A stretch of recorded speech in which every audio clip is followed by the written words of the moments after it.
जेकरा खातिर सब कुछ कईनी ओकर नजर में बाबुर भईनी।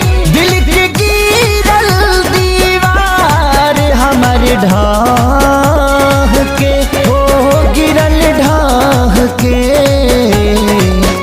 दवा दिल के बनावे के पड़ी रामदेव बाबा से कह के।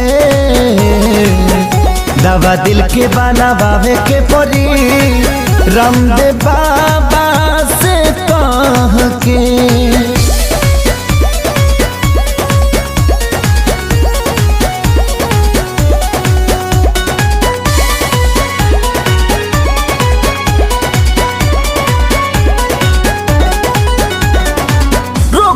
ऐसन वियोग के धरैलस जहर भी खैनी असर नाही कैलस।